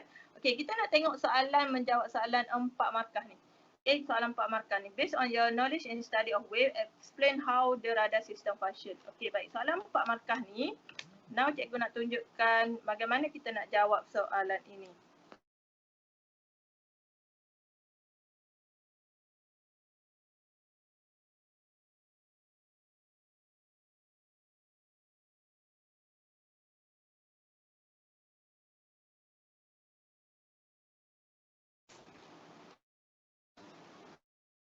Okay. Biasanya soalan 4 markah ni dia menentukan sama ada anak-anak boleh dapat A+ ataupun tak, tu saja. Soalan 4 markah ni adalah soalan trigger. Soalan trigger untuk kita tentukan pelajar ni pelajar A+ ke ataupun pelajar A. Okey, untuk soalan 4 markah ni cikgu selalu nasihatkan kepada anak-anak murid cikgu listkan physical quantity yang terlibat dahulu. Listkan physical quantity yang you all tahu tentang apa yang ditanya dalam soalan tu. Okay. Alright. So, contohnya soalan ni dia kata explain how the radar system function. Yang pertama, jenis wave yang digunakan. Okay, type of wave. Yang pertama. Yang kedua, wave ni jenis apa? Reflector, reflection. Okay. Reflection. Okay. Apakah elemen ataupun ni apa benda? Okay, ni apa benda? Ni apa benda? Okay, so yang ini adalah transmitter. Yang ini adalah okay, so dia akan hantar, so dia akan mestilah akan ada receive. Okay, akan ada receive. Bila dia receive, dia buat apa? Bila dia receive, dia buat apa? Untuk kita menjawab soalan 4 markah ni, Lebih kurang kita jawab macam ni. What happened? Okay, apa yang berlaku awal dia. How it happened. Okay. Apa effect dia, kesan dia. Okay, effect ataupun effect, kesan dia. And then final hasil akhir dia. Okay. Final causes dia, hasil akhir dia. Biasanya cikgu suka jawab macam ni. Okay, yang pertama, apa yang berlaku? Apa yang berlaku adalah transmitter ni dia hantar signal. Okay, so kita pun tulislah transmitter. Dia buat apa transmitter ni? Transmitter ni dia send signal. Okay, sorry.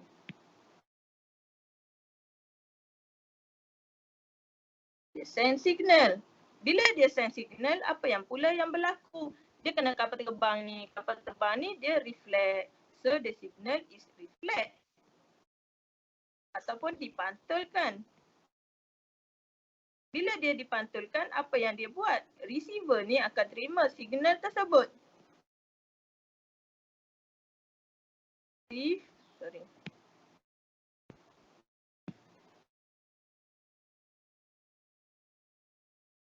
Bila receiver ni receive signal tu, dia buat apa?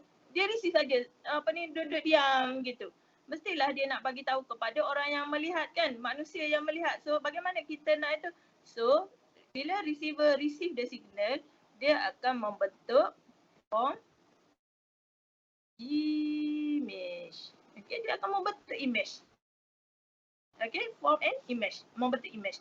Apa yang membentukkan image ni? Melalui CRO. Maksudnya dalam CRO ni benda biasa. Mana-mana kalau kita nak tengok wave apa semua kita guna CRO. Tak kisahlah CRO jenis yang high class ke low class ke tak kisah. Tapi bila kita nak tengok signal mesti akan ada CRO yang akan tunjukkan image. Tak kisah image tu adalah bentuk wave ke, image tu ada bentuk dot ke, image tu memang bentuk kapal terbang ke, mesti ada image. Jadi kita tak perlu penuhkan image tu bentuk apa. Kita hanya kata form and image. Tu dah cukup. So ini bagaimana kita menjawab soalan 4 markah. Okey, Muhammad Ridwan nak tanya apa? Ada soalan ni? Sekejap.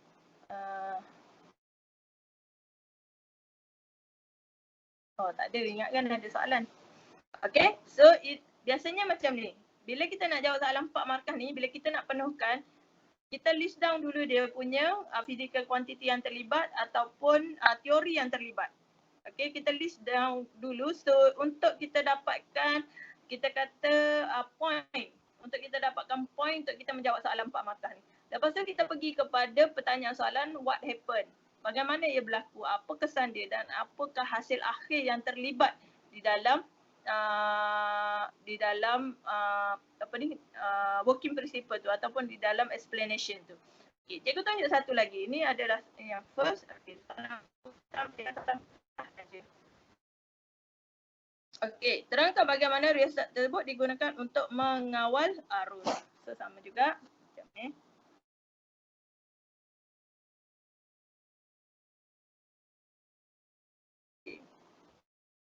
Terangkan bagaimana digunakan untuk mengawal arus. Okey, baik. So kita pergi tengok gambar rajah ni. Bila kita nak kawal arus rheostat, apa yang kita buat?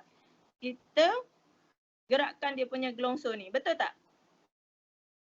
Kan? Bila kita nak Betul. Betul kan? Okey, kita gerakkan gelongso dia. So, ayat yang pertama kita cakap lah.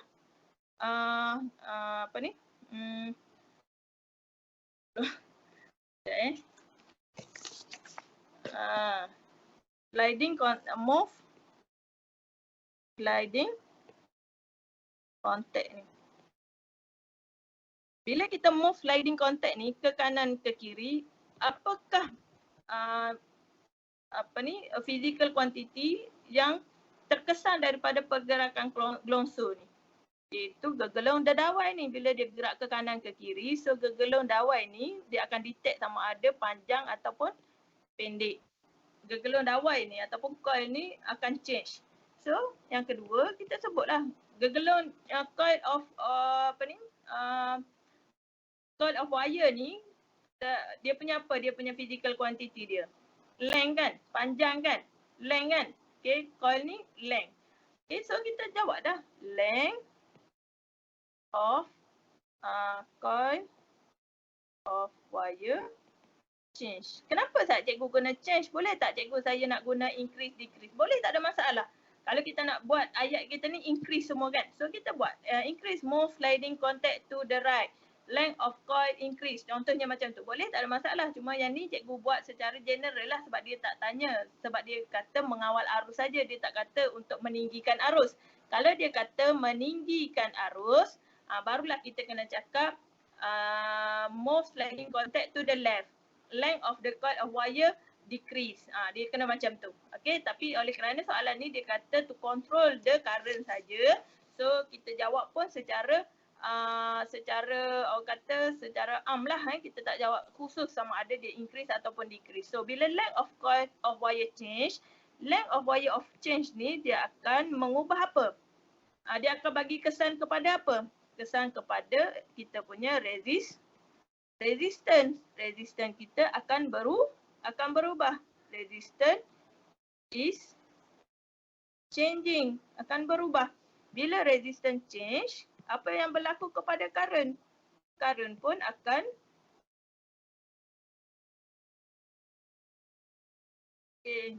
kita boleh buat I is directly proportional to 1/R. So dia akan obeys Ohm's law. Macam tu je sebenarnya untuk jawab soalan 4 markah ni. Bila kita sentiasa jawab soalan 4 markah ni, dalam otak kita dah boleh okay, apa yang berlaku lepas tu? Okay, what is next?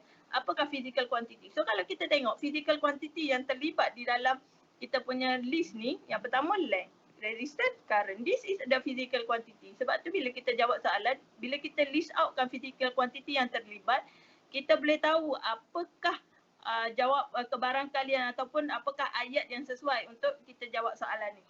Dia macam tu. Okay. So obeys Ohm's law ni adalah kita punya tambahan lah. Okay. Kalau ada yang ini pun sebagai tambahan. Biasanya dalam soalan 4 markah, sekurang-kurangnya ada 6 poin.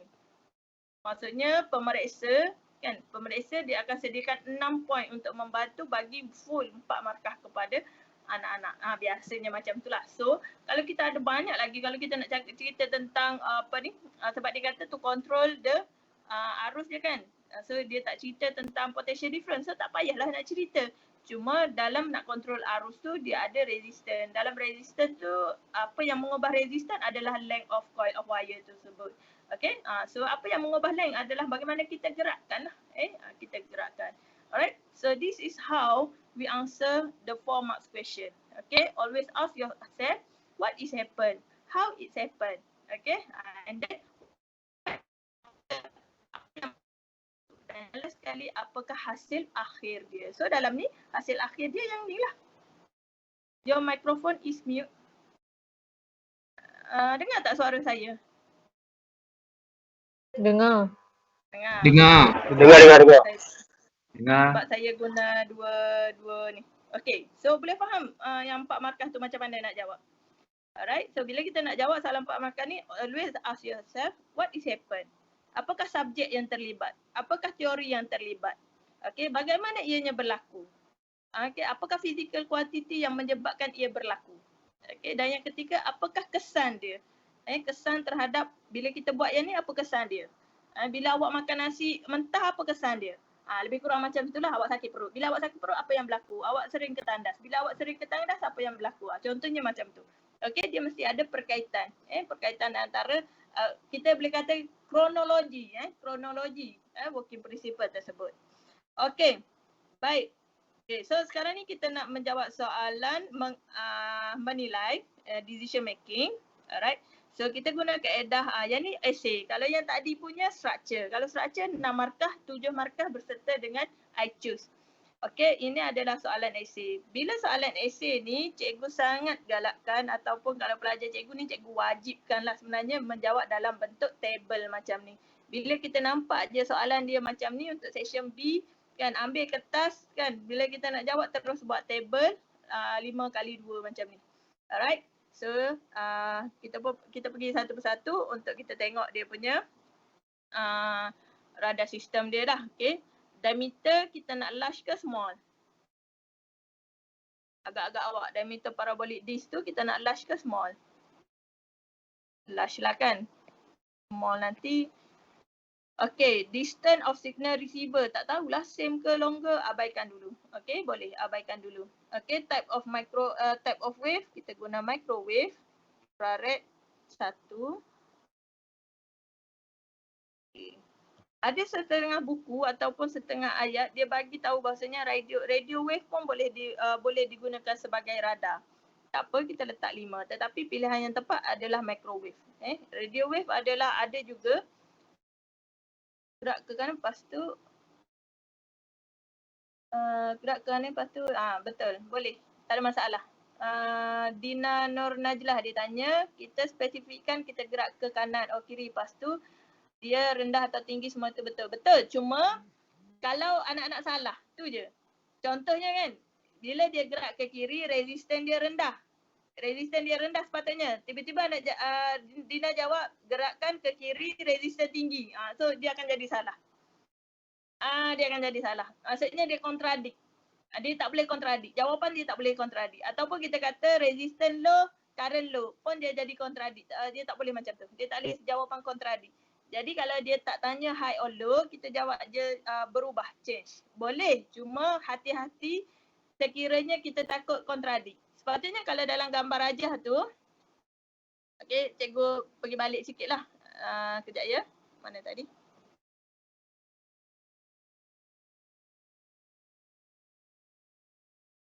Okay. Sorry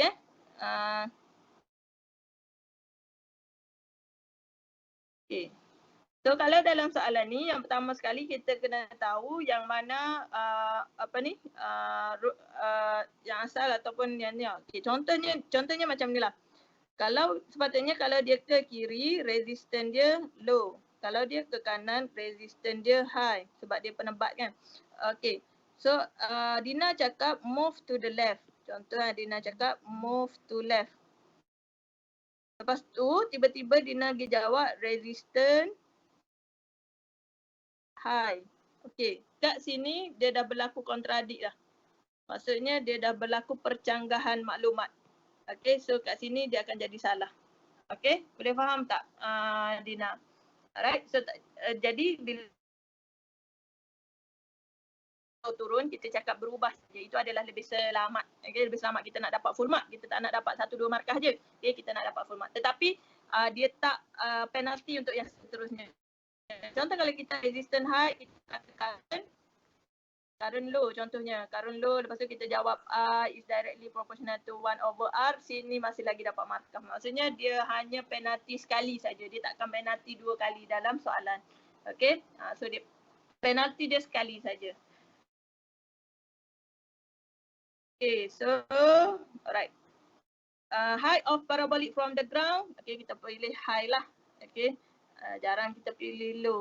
Okay, kita pilih. Kalau kita tengok dia punya gambaran rajah tadi pun tinggi kan. Tinggi dia punya tempat parabolic disk tu. Okay, so kita pun, okay, yang ni kita tak tahu. Distance kan. Tak apa, kita buat dulu markah dia. So kita tengok markah yang pertama 30, markah yang kedua 22, markah yang ketiga 3, markah yang keempat 25. Kalau kita tengok yang first ni dia dah mendahului sebenarnya. Okay, dia dah mendahului.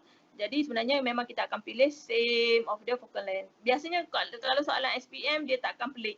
Dia tak akan pelik tiba-tiba ada markah yang itu. So dia akan dominan biasanya. Okay, soalan SPM biasanya dia dominan. Dominan maksudnya bila kita dapat 3 daripada 4 tu, kita dah tahu dah apa pilihan kita. Okay, apa pilihan kita. Dia macam tu. Okay, so kita pun buat kat sini aspek. Okay, kalau ada kertas buat sekarang. Kat sini kita buat karakteristik. Okay, kemudian kita tulis kat sini diameter. Penuh lah Okay, large. Jawapan dia. Kemudian kita tulis distance. Tulis balik. Yang ni tulis balik. Okay, tulis balik tak apa. Distance kita jawab same as the focal length. Okay, yang ni jawab penuh lah. Okay, yang ketiga types. Kita pun jawab microwave. Dan yang keempat high. Okay, kita jawab higher. Alright. So Kemudian kita terus tulis kita punya pilihan kita ni kat bawah ni R, kat sebelah kanan kat ruangan bawah ni terus tulis I choose R.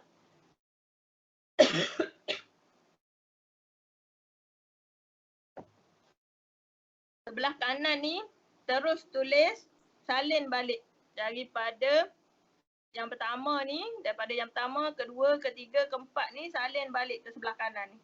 Okey.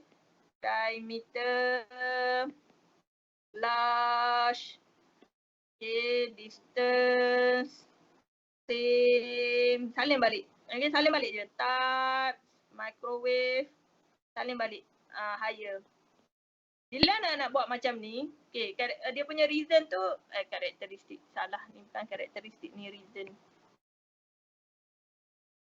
Okay, bila nak jawab macam ni, okay. Right, anak-anak dah akan diberi markah yang pertama, markah yang ketiga, markah yang kelima, markah yang ketujuh, markah yang ke-9, automatik akan dapat markah yang ke-10. Kat sini dah dapat 6 markah dah. Walaupun kita tak tulis lagi reason dia tu apa. Jadi kita buat je bentuk L ni. Biasa cikgu kata buat je bentuk L ni. Jangan duk pergi tulis merata-riti apa semua. Nanti kita akan tengok kesalahan-kesalahan pelajar. Okay, walaupun kita tak tulis reason lagi, kita dah boleh dapat 6 markah daripada 10 markah. That's the best. Best kan? Maksudnya kalau objektif tu kita dah betul 6 soalan tau. Kalau objektif kita dah betul 6 soalan. Dengan hanya menyalin saja. Menyalin kita punya pilihan saja. Okay, dan kita pun buatlah dia punya reason dia. Okay, bila kita buat reason dia, okay, kita boleh tengok jawapan yang kawan awak jawab ni. Okay, bila cikgu menanda pun sama juga. Large, M1, same, M3, microwave, M5, higher, M7, R, M9, large diameter semua ada, M10. Okay, then able to receive more signal, M2, they will receive focus. Receive will be focused on the tip of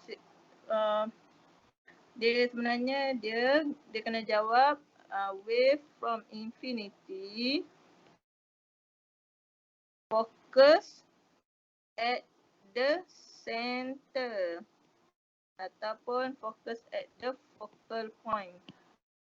At the focal point. Patutnya macam itulah jawapan dia. Microwave is a low frequency. Yang ni kontradik. Kita nak jawapan dia sebenarnya long wavelength. Kalau dalam skema dia long wavelength. Maksudnya higher no signal will not be blocked. Okay. Dia either dua ni janji dia tak ada ulangan. Dia ada ulangan. Dia ada ulangan, so dia dapat satu markah yang ke-8. So markah yang dia dapat kat sini 6, 7, 8. 8 markah. Betul lah. Okay, so pengiraan macam biasa kena ada jalan kerja dan juga jawapan akhir. Jalan kerja, yang ni jalan kerja dia ada 2. Dia tak bahagi 2 ni, dia sepatutnya D/2 ni. Okay, dia ada M1, M2, M3. Yang ni M4, M5. Dia macam tu. 5 markah. Okay. Awak buat macam-macam mana sama je soalan pengiraan dia. Okay. Alright. Soalan pengiraan dia sama saja. Soalan pengiraan yang lain. Okay. So.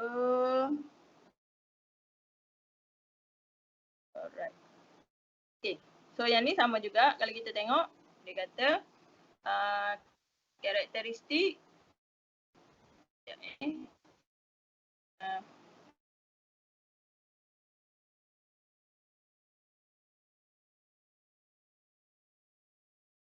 sekejap nak tanya, you all nak ke cikgu punya PDF yang conteng-conteng ni? Nak. Nak cikgu. Nak cikgu. Nak. Walaupun tulisan aku hodoh. Tak apa. Apa cikgu? Tak apa. Baik, kita tengok yang ni.